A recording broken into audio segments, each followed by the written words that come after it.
J'ai 3 de ces brochures sur papier glacé, posées sur ma table de cuisine en ce moment même. Ma fille aînée, Sarah, elle les a mises là il y a environ 1 heure.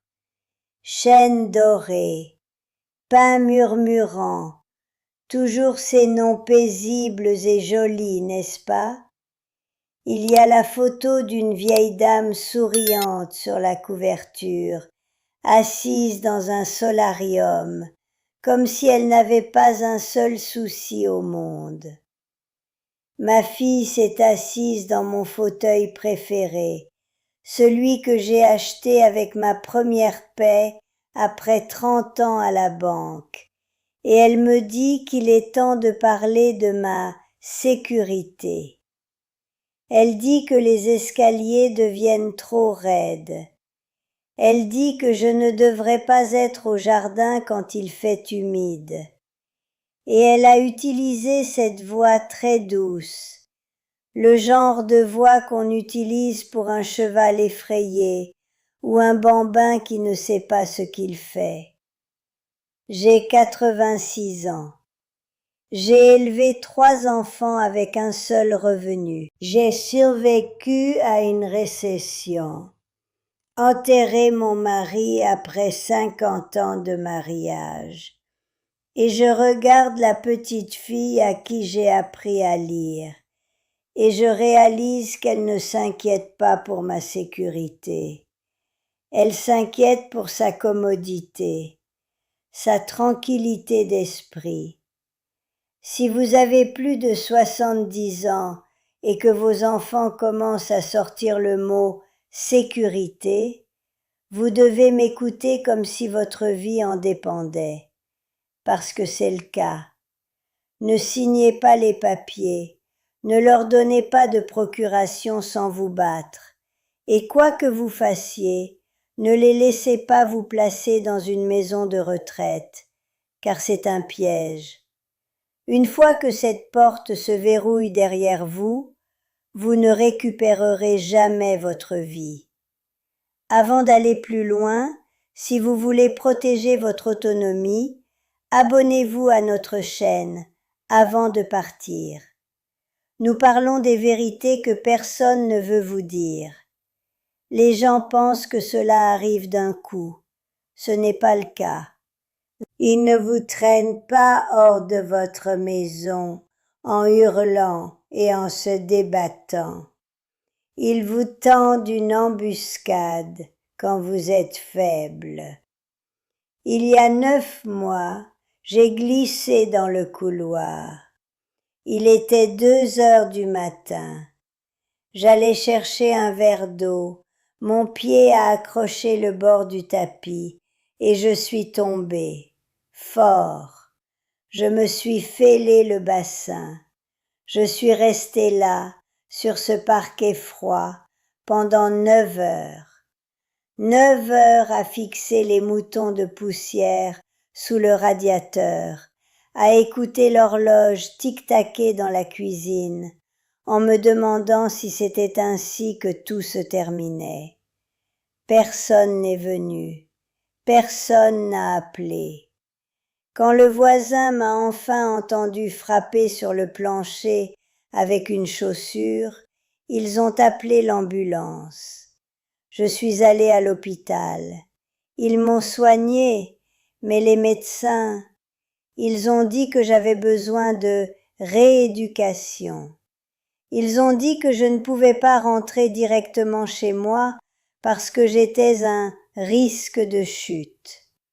Ils ont suggéré un établissement de soins infirmiers spécialisés, une maison de retraite, juste pour me remettre sur pied, disait-il. Mes enfants ont sauté sur l'occasion. Oh, ils étaient si soulagés. Juste pour quelques semaines, maman. Juste jusqu'à ce que tu sois assez forte pour retourner au jardin. Je les ai crus. Je les ai laissés faire ma valise. J'ai tendu à Sarah les clés de ma maison pour qu'elle puisse Gardez un œil sur les choses. C'est à ce moment précis que j'ai cessé d'être une femme et que j'ai commencé à être un fardeau. Ils m'ont conduite dans cet endroit. Cela coûtait 9500 $ par mois. 9500 $ pour une chambre qui ressemblait à une salle d'hôpital et une fenêtre qui donnait sur une benne à ordures. Et en moins de 48 heures, j'ai réalisé la vérité brutale et non dite sur ce que ces endroits sont réellement. Ils vous disent que c'est une communauté, c'est un entrepôt, c'est une salle d'attente pour le cimetière. La première chose que l'on remarque, c'est l'odeur. C'est ce mélange étouffant d'eau de javel, de choux trop cuits et de capitulation. Juste des gens qui abandonnent. Ensuite, ils commencent à vous dépouiller de votre dignité, morceau par morceau. Je suis une femme qui a géré un bureau d'entreprise pendant 3 décennies. Soudain, une fille de 20 ans, nommée Tiffany, entre dans ma chambre, tape dans ses mains et me parle avec une voix de bébé aiguë. C'est l'heure de nos médicaments, Marguerite. C'est l'heure de notre petite promenade, Marguerite. Je lui ai dit que je pouvais prendre mes propres pilules et marcher mon propre chemin. Elle m'a juste regardé comme si j'étais un appareil électroménager cassé. Ils ne veulent pas que vous soyez indépendant. L'indépendance bouscule leur emploi du temps. Ils ont pris mes vrais vêtements. Ils m'ont mis ces pantalons de jogging trop grands parce que les boutons sont un problème. Ils m'ont pris mes aiguilles à tricoter parce qu'elles étaient des objets tranchants. Ils m'ont dit quand j'avais le droit de manger, quand j'avais le droit de dormir. Ils m'ont même dit quand j'avais le droit d'éteindre ma propre télévision. Écoutez-moi, on ne meurt pas quand le cœur s'arrête de battre. On meurt le jour où un autre adulte vous dit que vous n'avez pas le droit de prendre une 2e tasse de café. On meurt le jour où il vous retire vos clés et votre droit de choisir ce qui entre dans votre corps. Et la partie financière, c'est le véritable crime. Pendant que j'étais assise dans cette pièce en linoléum, à manger des œufs en poudre qui avaient un goût de carton, j'ai entendu mon fils et ma fille parler dans le couloir. Ils ne parlaient pas de ma santé. Ils parlaient à un conseiller financier de la vente de ma maison. La maison que j'ai bâtie, la maison où l'odeur de leur père flotte encore dans le placard. Ils voulaient liquider le travail de toute ma vie, juste pour payer à une entreprise 100 000 $ par an, pour me garder sous sédatif et loin d'eux. Ils voulaient effacer mon existence, alors que je respirais encore.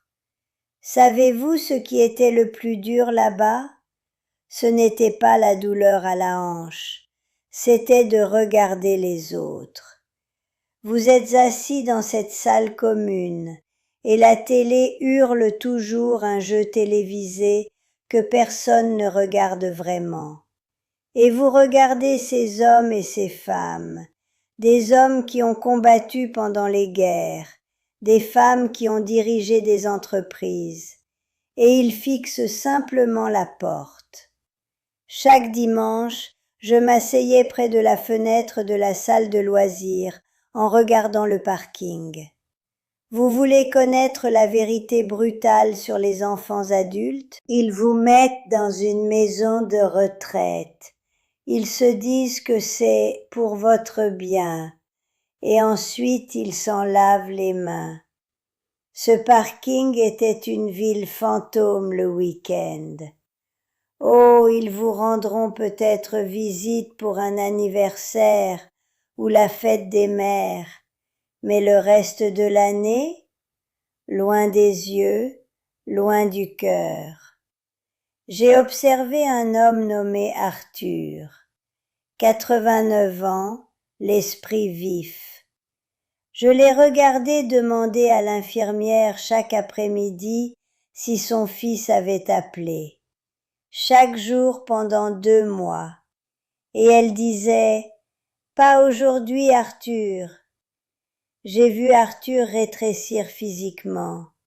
J'ai vu son âme quitter son corps bien avant que son cœur ne s'arrête. Il n'est pas mort d'une crise cardiaque, il est mort d'avoir été jeté. Et j'ai réalisé, si je reste ici, je suis Arthur. Ils vont m'abrutir de médicaments jusqu'à ce que je sois silencieuse, vendre ma maison et attendre l'appel téléphonique disant que je suis partie dans mon sommeil. J'ai pris une décision à ce moment-là. Je ne partais pas comme ça. Je ne suis pas un vieux meuble qu'on peut mettre au garde-meuble. J'ai commencé à faire des recherches. J'ai réalisé que les médicaments qu'ils me donnaient me rendaient groggy, me faisaient tomber davantage. Je devais me soigner moi-même. J'ai trouvé un moyen de retrouver mes forces en utilisant la nature, pas les produits chimiques qu'ils vous enfoncent dans la gorge dans ces services. J'ai commencé à suivre les principes de la Bible de la médecine naturelle, plus de 1000 remèdes à base de plantes pour guérir toutes les maladies et vivre plus longtemps et en meilleure santé. C'est une ressource qui a tout changé pour moi. Si vous voulez rester hors de ces entrepôts et garder votre corps assez fort pour vivre selon vos propres termes, vous avez besoin de cela. J'ai laissé le lien fixé dans le premier commentaire ci-dessous. Procurez-le-vous avant d'en avoir besoin. J'ai attendu un changement d'équipe. J'ai trouvé l'administratrice en chef et je lui ai dit « Je sors d'ici ». Elle a essayé de m'arrêter. Elle a appelé ma fille. Sarah est arrivée en courant, le visage rouge, furieuse. Elle s'est tenue dans le hall et m'a dit que j'étais déraisonnable.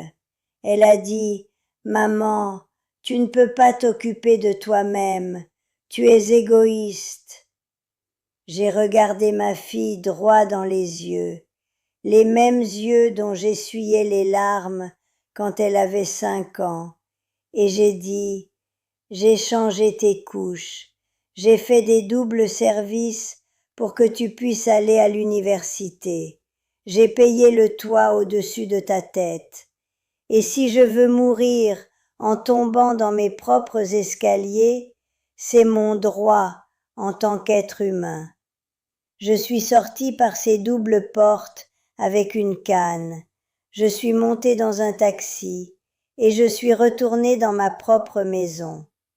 Je me suis assise sur mon porche et j'ai pleuré pendant 3 heures parce que j'étais enfin chez moi. Alors maintenant me voilà, 86 ans.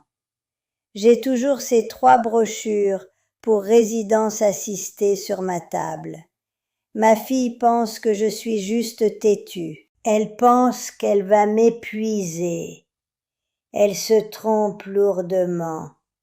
Parce que je prends soin de ma santé maintenant. J'utilise ces plus de 1000 remèdes à base de plantes dont j'ai parlé. Je suis plus forte aujourd'hui que le jour où je suis tombée. Encore une fois, Ce lien est dans les commentaires si vous voulez me rejoindre et rester indépendant.